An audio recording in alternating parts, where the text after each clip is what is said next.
সম্ভবত আলোচনা করতে করতে একটা পর্যায়ে প্রশ্নোত্তর পর্বে একটা ছেলে উঠে বলছে যে রুহুল আমিন ভাই, আপনার অনেক ডিবেট দেখেছি, অনেক বিতর্ক দেখেছি, ভালো ভালো কথা বলেন, আপনার ডিবেট আমি দেখি, ভালো লাগে, কিন্তু আপনি এই জান্নাত জাহান্নাম এই যে বলেন না, এইগুলো নিয়ে যখন আলোচনা করেন তখন এগুলো আমার ভালো লাগে না। তো কেন ভালো লাগে না ভাই তোমার? ওই যে ভাই, এই যে জান্নাত জাহান্নাম কবর আজাব হুজুররা বলে, তো আমি কবরে যে আজাব হয় এটা আমি বিশ্বাসই করি না। কেন করো না?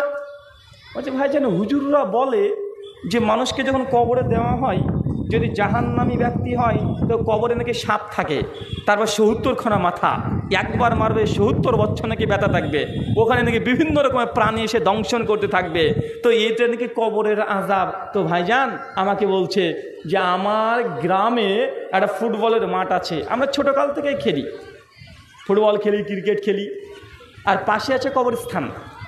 বলটা যখন জোরে একটু মেরে দিই কবরের মধ্যে বারবার পড়ে যায়, তো পাড়ার কোনো ছেলেরা ভয়ে ওই কবরে নামতে চায় না, কিন্তু আমি ছোট থেকেই ওই কবরের মধ্যে নামি আর বলগুলোকে কুড়িয়ে নিয়ে আসি, আর প্রথম থেকেই আমার খুব শখ যে কবরে আযাব দেখব। এই জন্য সবসময় তাকিয়ে থাকি, কই কবরে আযাব, কবরে আযাব তো দেখতে পাই না, কবরে আযাব তো দেখা যায় না। আমি কত চেষ্টা করি কবরে আযাব দেখবো, ওর মধ্যে বড় বড় সাপ থাকে, কই কিছুই তো দেখতে পায় না, কই আযাব হচ্ছে। ভাই এমন মানুষ আছে না নাই? আছে না ভাইজান? এমন অনেক মানুষ আছে, বলছে আমি মুসলমান, নামাজও পড়ে মাঝে মধ্যে, হজও করে মাঝে মধ্যে, যাকাতও দেয়, ওসরও দেয়, কিন্তু অন্তরের মধ্যে এখনও যে মৃত্যুর পরে এই গায়েবে যে বিশ্বাস করা, এগুলো নিয়ে এখনো সংশয় সন্দেহ আছে না নাই? এখনো সংশয় সন্দেহ আছে। তার মানে বুঝতে হবে আগে এই সংশয়কে দূর করতে হবে। আমি ভাইকে বললাম, ভাইজান আপনি স্বপ্ন দেখেন? আচ্ছা, কে কে স্বপ্ন দেখেন একটু হাত তোলেন তো। এই কথা বলেন না, কে কে স্বপ্ন দেখেন একটু হাত তোলেন তো। এই কয়জন? মানে হাত তুলে কি টাকা পয়সা লাগে নাকি? মাশাআল্লাহ, আরে বাবা, অনেকেই দেখেন। আচ্ছা বলেন তো, কোনো ব্যক্তি যখন স্বপ্ন দেখে, এই স্বপ্নটা পৃথিবীর যত বড় সুপার কম্পিউটার হোক না কেন, যত বড় টেকনোলজি হোক না কেন, অ্যালবার্ট আইনস্টাইনকেও যদি কবর থেকে তুলে নিয়ে চলে আসা হয়, আজ যদি বলা হয় ভাই আমি যে স্বপ্ন দেখলাম এই স্বপ্নটাকে একটু মেমোরাইজ করে দাও তো, একটু ডাউনলোড করে দাও তো, দিয়ে তারপর একটা টিভি স্ক্রিনে চালিয়ে দেখাও তো, ভাই ক্ষমতা আছে? হ্যাঁ, সায়েন্স আমাদেরকে বলছে মানুষ জ্ঞান অর্জন করে 5টা জিনিস দিয়ে। কয়টা জিনিস? কয়টা চাচা? 5টা। জ্ঞান অর্জনের মাধ্যম কয়টা? 5টা। চক্ষু, কর্ণ, নাসিকা, জিহ্বা, ত্বক। চোখ দিয়ে মানুষ দেখে, দেখে বুঝতে পারে। কর্ণ, কান, কান দিয়ে কিছু শুনছে, শুনে শুনে জ্ঞান অর্জন করছে। নাক দিয়ে গন্ধ শুকছে, কোনটা সেন্ট, কোনটা গোলাপ, কোনটা মাংস, কোনটা ভাত, নাক দিয়ে গন্ধ শুনে বলে দেয়। এটা কি? জ্ঞান অর্জন করার মাধ্যম। জিহ্বা দিয়ে স্বাদ গ্রহণ করে, কোনটা ঝাল, কোনটা টক, কোনটা মিষ্টি।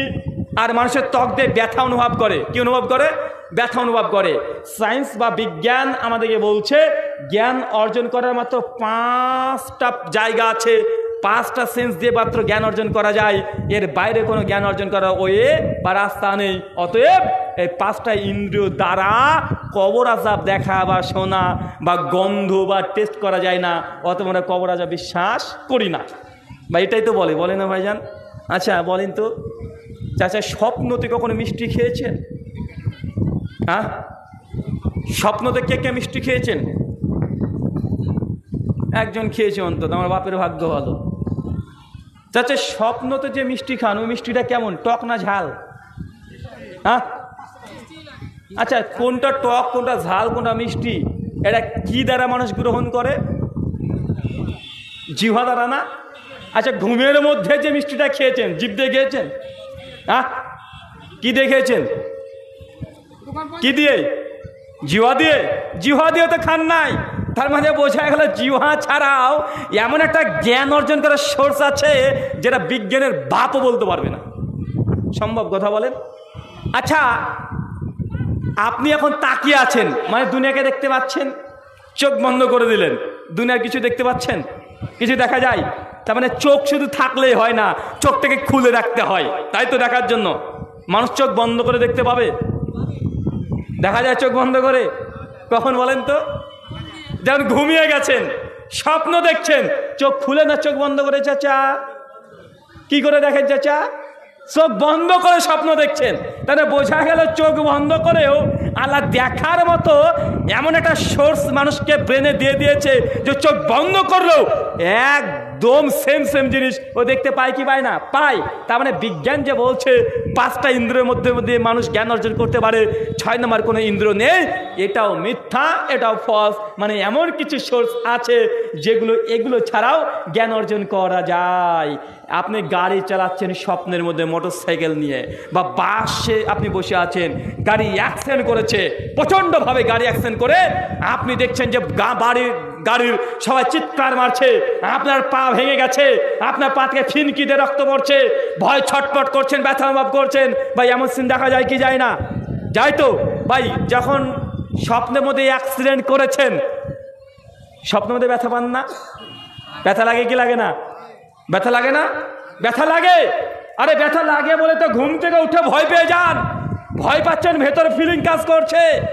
দেখছে কোনো যুবক ছেলে 14 ফেব্রুয়ারি আসার আগেই গার্লফ্রেন্ডকে একটা গোলাপ দিয়ে দিয়েছে, ও তো স্বপ্নের মধ্যে বাঘ খুশি, ঘুম থেকে উঠো মানে ওর আছে যারে গোলাপ ফুল দিয়েছি। আরে ভালো লাগা কাজ করে কি করে না?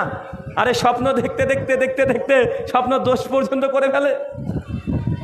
তার মানে বোঝা যাচ্ছে জ্ঞান অর্জন করার স্বপ্ন, ড্রিম, এটা এমন একটা মাধ্যম যেটা চোখ ছাড়া দেখা যায়, কান ছাড়া শোনা যায়, নাক ছাড়া গন্ধ নেওয়া যায়, জিভ ছাড়া স্বাদ নেওয়া যায়, ত্বক ছাড়া ব্যথা অনুভব করা যায়। এটা ঘুমের মধ্যে।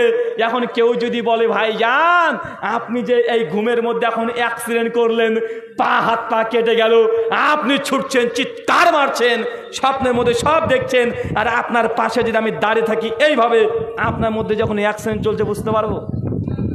চাচা বোঝা যাবে? আপনি স্বপ্ন দেখছেন যে স্বপ্নের মধ্যে 10 তলা বিল্ডিং দিয়ে পড়ে যাচ্ছেন, আর শাশি আমার পাশে বসে টিভি দেখছে কিরণমালা। আপনাকে যদি তাকায় এইভাবে, ও আমার চাচি বুঝতে পারবে যে আপনার এখন 10 তলা বিল্ডিং থেকে আপনি পড়ে যাচ্ছেন আর বাঁচাও বাঁচাও করে চিৎকার মারছেন? চাচি বুঝতে পারবে? চাচা বুঝতে পারবে না। কিন্তু স্বপ্নের মধ্যে আপনি ব্যথা পাচ্ছেন কি পাচ্ছেন না, ভয় কাজ করছে কি করছে না। তার মানে বোঝা যাচ্ছে মানুষ মারা যদি যায় বারজাখী জীবনে, কবরের মধ্যে আপনার শরীর যদি স্টক রেখে দেওয়াও হয়, একদম বরফ করে রেখে দিয়েছে, একদম বরফ করে মমি করে রেখে দিয়েছে, তারপরেও আপনার শরীরে পুরো আযাব হবে। আপনি তাকে থাকলে আপনি দেখতে পাবেন না। যেন একটা মানুষ স্বপ্ন দেখছে, তাকে দেখলেও আপনি বুঝতে পারেন না যে এই স্বপ্নে কি দেখছে। একই বিষয় কবর আযাব, বারজাখী জীবন মানুষের দৃষ্টির অগোচরে, এটা আপনাকে বিশ্বাস করতে হবে, নচেত স্বপ্নটাকে অস্বীকার করে দেন। স্বপ্নে অনেক কিছু ঘটে যায়, স্বপ্নের দোষ বন্ধ করে ফেলে, বুঝতে পারছেন না কত কি করে ফেলছেন। কেউ বুঝতে পারে? কেউ কি বুঝতে পারে? কিছু তো বুঝতে পারছে না। যাকে মন চায় তার সঙ্গে আপনি আকাম কুকাম সব করে ফেলছেন, যা মন চায় তাই করে ফেলছেন। কেউ বলারও নেই, কেউ বাধা দেওয়ারও নেই, কেউ দেখারও নেই। তার মানে বোঝা যাচ্ছে এই যে বারজাখী জীবন, গায়েব, মৃত্যুর পর জীবন, প্রত্যেকটা জিনিস আছে, আপনার জ্ঞান দ্বারা ধরছে না। তার অর্থ এই নয় যে এগুলোর অস্তিত্ব বা এগুলো এক্সিস্ট করে না, এমনটা নয়। আল্লাহ সুবহানাহু জাহান্নাম যখন সৃষ্টি করলেন, ফেরেশতা জিবরিলকে বলছে, জিবরিল যাও জাহান্নামকে দেখে এসো। চাচা কাকে পাঠিয়েছে বলেন তো? জিবরিল। জিবরিল কে?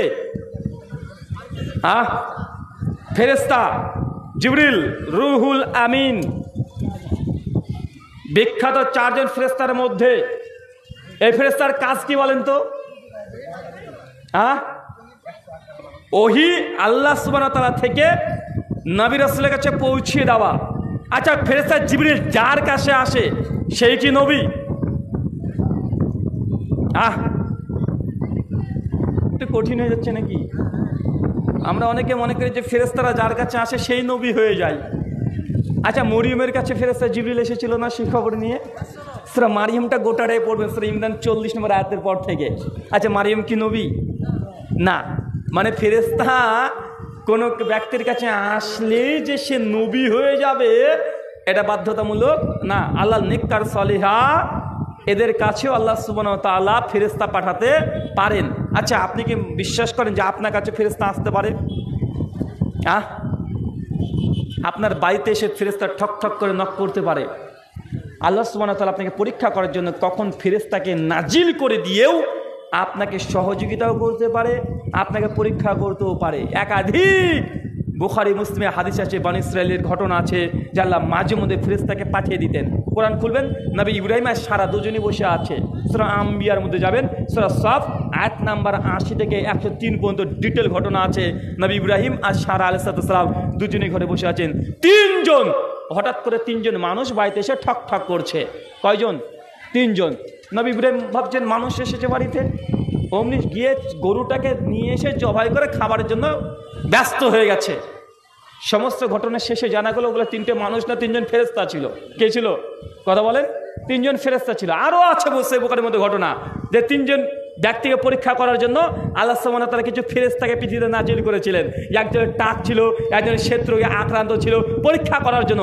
কখন যে আল্লাহ আপনার বাড়িতে ফেরেশতাকে পাঠিয়ে দেবে, রাস্তাতে ফেরেশতা পাঠিয়ে দেবে, দোকানে ফেরেশতাকে পাঠিয়ে দিয়ে আপনাকে পরীক্ষা করে চলে যাবে, এটা আপনি বুঝতেও পারবেন না। কথা বুঝতে পারছেন? তাই অচেনা কোনো মানুষকে দেখলে আপনি যে দুর্ব্যবহার যদি করেন, সাবধান, সতর্ক।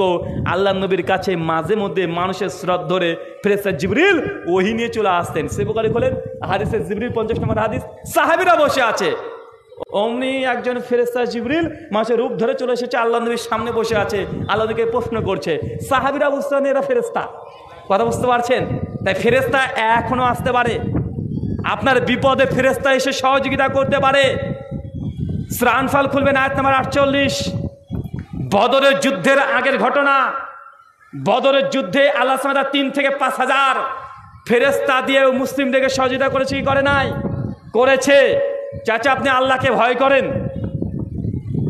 হ্যাঁ, ভয় করেন? কারা কারা আল্লাহকে ভয় করেন একটু হাত তোলেন তো। মানে সর্বনাশ, এত মানুষ হাত নামান ভাই, হাত নামান। এত মানুষ যদি আল্লাহকে ভয় করতেন তাহলে মোদিজি কি ক্ষমতায় থাকতে পারতো? মুসলমান একজন সমান কাফেরদের 100 জন সমান।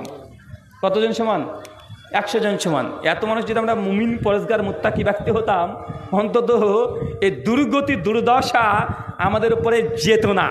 আর এগুলো হাদিসের মধ্যে আল্লাহ নিয়ে বলে দিয়েছেন। আল্লাহ মুসলিম উম্মাকে শায়েস্তা করবেন কি করে? আল্লাহ আসমান থেকে নিজে আসেন না, আল্লাহ জালেম শাসককে আমাদের উপরে চাপিয়ে দিবেন, ঠিক ওই আমাদেরকে সাইজ করে দিবে। করছে কি করছে না? ভয় ভীতি সবসময় কাজ করছে, আপনার সবসময় কাজ করছে। মনে রাখবেন চাচা, ইসলামের জন্য গোটা বিশ্ব জগতে আমরা আজকে নির্যাতিত। নির্যাতিত না? ভারতে বাবরি মসজিদ হিন্দুরা নিয়েছে, ফিলিস্তিনে বাইতুল মুকাদ্দাস ইহুদিরা নিয়েছে, পৃথিবীর অনেক জায়গাতে মুসলমানদের মসজিদ খ্রিস্টানরা নিয়ে নিয়েছে। নিচ্ছে না? আমাদের মসজিদগুলো নিয়ে নিচ্ছে। অথচ আপনার মসজিদে ফজরে কয়জন মানুষ হয়? ফজরে কয়জন হয় চাচা? কয়জন? 5 জন। মুসলমানের গ্রাম কতজনের? এখানে কত ঘর নিয়ে সমাজ আপনাদের? 1000। আর ফজরের জামাতে কতজন আসে? 5 জন। জোহরে 10-12 জন। ফজরে 5 জন। সর্বোচ্চ কত হয় গো ভাই?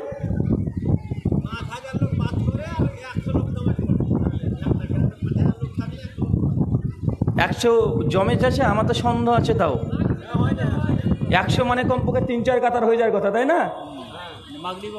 মাগরিবে হয় 100 হয়। ও ওই হাদিসের প্রতি আমল করছেন নাকি? জামে তিরমিজির 2065 নম্বর হাদিস। আল্লাহ নিয়ে বলেছেন যে অচিরে এমন একটা সময় আসছে যে মানুষ সকালবেলায় যদি কাফের থাকে সন্ধ্যাবেলায় মুমিন হয়ে যাবে, এরকম নাকি? মানে হাদিস মানলে একটু তো হলেও তো মানি নাকি? হুজুর কিছু মানি আর না মানি, কোরআনের একটা ঠিকই মানি না, তাকরাবুস সালাহ, নামাজের ধারে কাছে যাও না, এত মানি, অন্তত এতটুকু তো মানি নাকি? মানে এরকম চিন্তা। আল্লাহুস সামাদ। আপনাকে আমি প্রথম থেকে বলছি, এতটুকু মনে রাখবেন, মুসলিম জাতি গোটা বিশ্ব জগতে যখনই নির্যাতিত হয়েছে, এই নির্যাতন থেকে উদ্ধার করেছে অন্য কেউ না, উদ্ধার করেছে ইসলাম। কে উদ্ধার করেছে? ইসলাম।